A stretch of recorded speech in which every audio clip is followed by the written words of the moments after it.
दे धडक बेधडक आपल्या परिसरातील ताज्या घडामोडी, घटना, समस्या, विविध क्षेत्रातील सर्वदूर बातम्या पाहण्यासाठी लोकशक्ती लाईव्ह न्यूज चॅनलला सबस्क्राईब करा आणि नोटिफिकेशन मिळवण्यासाठी बेल आयकॉनला प्रेस करा. नवी मुंबईतील वाशी परिसरात महापालिकेच्या अतिक्रमण विरोधी पथकावर हल्ला झाल्याची घटना सोमवारी रात्री घडली आहे. नवी मुंबई महापालिकेच्या पथकावर 10 ते 15 जणांच्या जमावाने दगडफेक आणि लाकडी दांडक्यांनी हल्ला चढवला. या प्रकारात काही कर्मचारी जखमी झाले असून वाशी पोलीस ठाणे येथे गुन्हा दाखल करण्यात आला आहे. वाशी सेक्टर 30 येथील हायवे ब्रिज खाली अनधिकृत फेरीवाल्यांची मोठी गर्दी होत असल्याने वरिष्ठ लिपिक विजय पाटील हे सायंकाळी 8च्या सुमारास पथक, सुरक्षारक्षक आणि कामगारांसह अतिक्रमण हटवण्यासाठी गेले होते. कारवाई सुरू होताच काहींनी सरकारी कामात अडथळे आणत पथकाला विरोध केला आणि अचानक दगडफेक सुरू केली. काहींनी लाकडी दांडक्यांनी कर्मचाऱ्यांना मारहाण केली.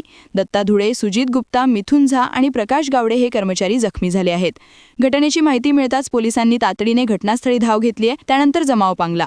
याबाबत 10 ते 15 जणांविरुद्ध गुन्हा दाखल करून हल्ल्यात वापरलेले दगड व दांडके जप्त करण्यात आले असून संशयितांचा शोध सुरू आहे. लोकशक्ती लाईव्हसाठी न्यूज ब्युरो, नवी मुंबई.